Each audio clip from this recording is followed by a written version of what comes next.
Bismillahirrahmanirrahim. Assalamualaikum warahmatullahi wabarakatuh. Selamat berjumpa kembali anak-anakku semuanya. Pada kesempatan kali ini Bapak akan menjelaskan atau menjabarkan materi kebugaran jasmani. Apa sih kebugaran jasmani itu? Kalau kalian disuruh milih, mau pilih yang mana? Bugar atau sehat? Di situ pasti di sini anak-anak memiliki perbedaan pandangan. Ada mungkin yang milih bugar atau yang milih sehat. Ada yang milih dua-duanya mungkin. Ya Pak, aku milih bugar dan juga sehat. Nah, oke. Baik, kita kupas pengertian dari kebugaran jasmani itu apa. Oke.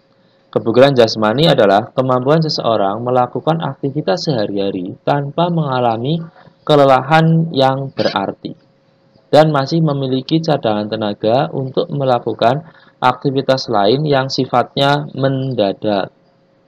Contohnya seperti ini maksud dari penjelasan itu. Kalian misalnya sebagai seorang pelajar, tetapi kalian juga rutin melakukan aktivitas olahraga seminggu 2 kali atau berapa.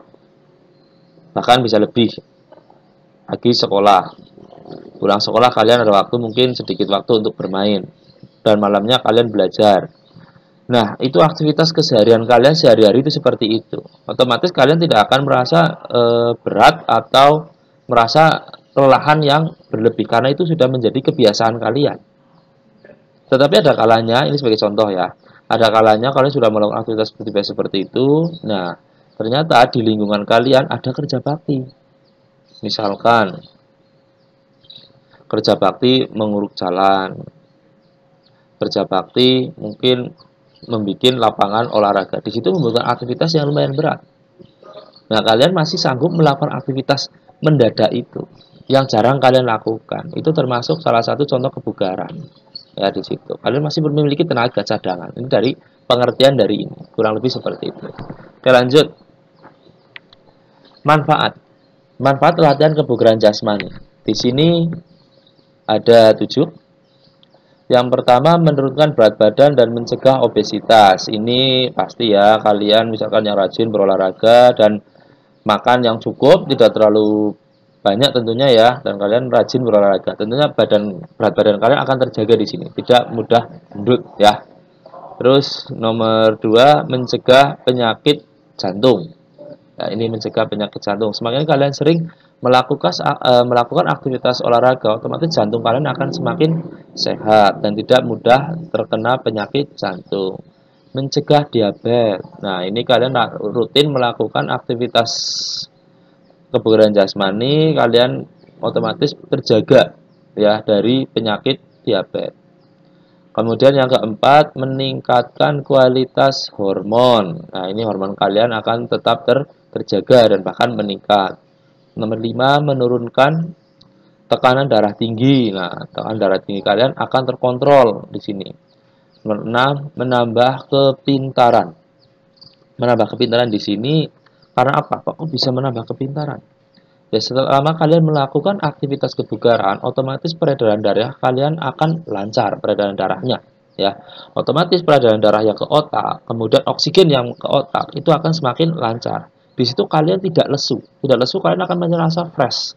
Di sini kalian akan mudah dalam belajar, tidak ngantuk, dan di sini kalian peredaran darah ke otak tadi kan melancar ya, otomatis kalian di situ akan menambah pintar, jadi semangat dalam belajar. Yang ketujuh, memberi banyak energi. Ya, di sini memberi banyak energi, kalian menyimpan banyak energi. Jadi tidak ada kegiatan-kegiatan yang lain, kalian tidak gampang lelah dan tidak gampang capek karena kalian memiliki banyak energi dari latihan tersebut. Nah, ini contoh latihan, beberapa contoh latihan kebugaran jasmani yang bisa kita lakukan sehari-hari ini. Terus lanjut, Tujuan dari kebugaran jasmani ini. Pertama, meningkatkan daya tahan tubuh terhadap penyakit. Misalkan kalian memiliki kebugaran jasmani, otomatis daya tahan tubuh kalian akan semakin kebal. Misalkan kalian memiliki daya tahan tubuh yang baik atau kebugaran yang baik, kalian akan hujan-hujanan atau pergi kemana, insya Allah kalian tidak mudah sakit, misalkan batuk, pilek, itu seperti itu, tidak mudah. Yang selanjutnya, meningkatkan kelentukan, kelentukan persendian. Nah, di sini. Otomatis kalian sering melakukan latihan itu kelentukan dan kelentukan tubuh kalian dan persendiannya akan semakin baik. Selanjutnya meningkatkan kekuatan otot. Kekuatan otot kalian akan semakin meningkat karena aktivitas latihan kalian dalam keseharian latihan kebugaran jasmani. Selanjutnya meningkatkan kecepatan. Nah, ini kecepatan kalian dalam latihan kebugaran jasmani kan ada komponen kecepatan. Dari situ kecepatan kalian akan semakin meningkat. Setelah membaca dan memahami pengertian dari kebugaran jasmani, manfaat dan tujuannya, seharusnya kalian dapat memilih antara bugar dan sehat. Dapat diambil kesimpulan bahwa kalau orang bugar pasti sehat. Tapi kalau orang sehat belum tentu bugar. Nah, sekarang supaya bugar itu bagaimana caranya? Salah satunya adalah olahraga yang rutin. Selain berolahraga yang rutin, untuk hasil yang maksimal harus mengetahui apa saja unsur-unsur kebugaran jasmani itu. Jadi tidak asal berolahraga untuk hasil yang maksimal. Apa saja unsur kebugaran jasmani itu? Ini komponen atau unsur-unsur kebugaran jasmani. Pertama, kekuatan atau strength. Yang kedua, daya ledak otot, muscular power. Yang ketiga, daya tahan, endurance. Yang keempat, kelenturan, flexibility. Yang kelima, kelincahan atau agility. Yang keenam, keseimbangan atau balance. Yang ketujuh, kecepatan atau speed. Kekuatan atau strength. Kekuatan ialah kemampuan dalam mempergunakan otot untuk menerima beban sewaktu bekerja. Kekuatan otot dapat diraih dari latihan dengan beban berat dan frekuensi sedikit. Nah, ini sebelah kanan, garis belakang ini salah satu contoh latihan kekuatan otot lengan dan perut. Ini di sini ada push up, pull up, dan back up. Ini salah satu contoh. Selanjutnya, daya ledak otot atau muscular power. Daya otot disebut juga daya ledak otot, explosive power.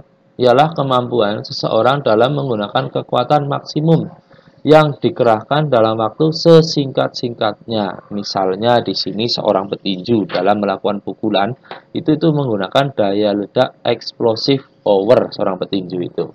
Nah, ini bentuk latihannya misalnya dengan push up, dengan menggunakan alat bantu, terus lompat menggunakan balok, ini ya ada baloknya, terus ini lompat-lompat melewati ban. Nah, ini juga untuk menggunakan daya ledak otot kaki, ini bisa juga dengan menggunakan latihan mengukurnya dengan latihan vertical jump. Ini lompat seperti ini. Vertical jump. Daya tahan, endurance. Nah, di sini daya tahan ialah kemampuan seorang dalam memakai otot tubuh seperti jantung, paru-paru secara efektif dan efisien dalam melakukan aktivitasnya. Di sini kita bisa jogging, terus bisa juga naik turun bangku, bisa juga kita sprint ya, sprint pendek. Terus ini kita apabila ini dilakukan secara rutin, otomatis jantung kita, paru-paru kita akan bekerja secara maksimal dan baik. Ini juga ada ya treadmill, ini contoh treadmill. Oke, selanjutnya kelentukan atau flexibility. Kelentukan adalah kemampuan untuk melakukan gerakan dalam ruang gerak sendi. Kecuali ruang gerak sendi, kelentukan juga ditentukan oleh elastik tidaknya otot-otot, tendon, dan ligamen. Nah, ini contoh bentuk latihan kelenturan. Terus gambar yang bawah ini, sebelah bawah ini untuk latihan kelenturan bisa juga menggunakan dinamis ataupun statis. Ini bentuk-bentuk latihannya. Lanjut. Kelincahan atau agility. Kelincahan adalah kemampuan untuk mengubah arah dan posisi tubuh dengan cepat dan tepat pada waktu sedang bergerak, tanpa kehilangan keseimbangan dan kesadaran akan posisi tubuh. Itu kelincahan. Contohnya, misalnya, kamu lari yang tiba-tiba berhenti atau berbelok arah. Itu namanya kamu lincah. Tapi dalam artian kamu berbelok arah, kamu tidak jatuh, kamu masih menjaga keseimbangan. Itu bisa dikatakan kamu lincah. Ini contohnya, ini seorang atlet sepak bola sedang melatih kelincahannya, melewati beberapa rintangan ini. Terus bisa juga lari bolak-balik, ini kurang lebih panjangnya sekitar 10 meter. Ini untuk melatih kelincahan. Selanjutnya keseimbangan atau balance. Keseimbangan merupakan kemampuan untuk mengendalikan organ dan saraf otot sehingga bisa mengendalikan gerakan tubuh dengan baik. Ini saraf maksudnya di sini ya, ini saraf ya, bukan syarat. Contohnya ini bisa dengan posisi kapal terbang. Ini posisi kapal terbang bisa juga berdiri dengan satu kaki, bisa juga dengan handstand. Ini berdiri seperti ini menggunakan tangan. Ini contohnya bentuk-bentuk latihan keseimbangan. Kecepatan atau speed. Nah, kecepatan merupakan kemampuan seseorang dalam melakukan gerakan berkesinambungan dalam waktu sesingkat-singkatnya. Bentuk latihan dilakukan untuk melakukan kecepatan ini adalah salah satunya berlari 50 sampai 200 meter. Nah, ini contohnya ini bentuk latihannya yang lari ini bisa juga dengan interval run. Maksudnya dari ini interval run. Misalnya jarak lari 200 meter. Kamu lari 30 meter menggunakan kecepatan 70%. Terus 30 meter selanjutnya kamu menggunakan kecepatan bisa lebih tinggi lagi dan seterusnya. Itu seperti itu interval run. Berbeda-beda maksudnya dalam contoh itu berbeda-beda kecepatannya. Terus ini juga ada menggunakan pemberat atau beban, ini parasut ini ya. Ini beban untuk melatih kecepatan, ini parasut. Bisa juga beban ditaruh di kaki juga ada yang bentuk model beban ditaruh di betis di kaki. Terus juga ini untuk melatih kecepatan langkah juga dengan tangga kecepatan, ini namanya tangga kecepatan. Ini bentuk latihannya sangat banyak ya, ini bentuk ini sangat bermanfaat ini tangga-tangga ini mungkin bagi anak-anak yang kelas olahraga sudah beberapa anak yang pernah menggunakan latihan tangga ini. Di sini bisa juga dengan tangga kelincahan juga. Selain menggunakan tangga ini, pada saat menggunakan tangga ini banyak yang didapat antara kecepatan, kelincahan itu bisa kita dapat menggunakan latihan ini. Oke, baiklah kesimpulan ringkas yang bisa kita peroleh dari penjelasan di atas bahwa semakin baik gaya hidup seseorang, maka semakin baik pula tingkat kebugaran jasmaninya. Di mana kebugaran jasmani menunjang interaksi di lingkungan sekitar. Sekian, terima kasih. Semoga bermanfaat. Sampai berjumpa kembali. Assalamualaikum warahmatullahi wabarakatuh.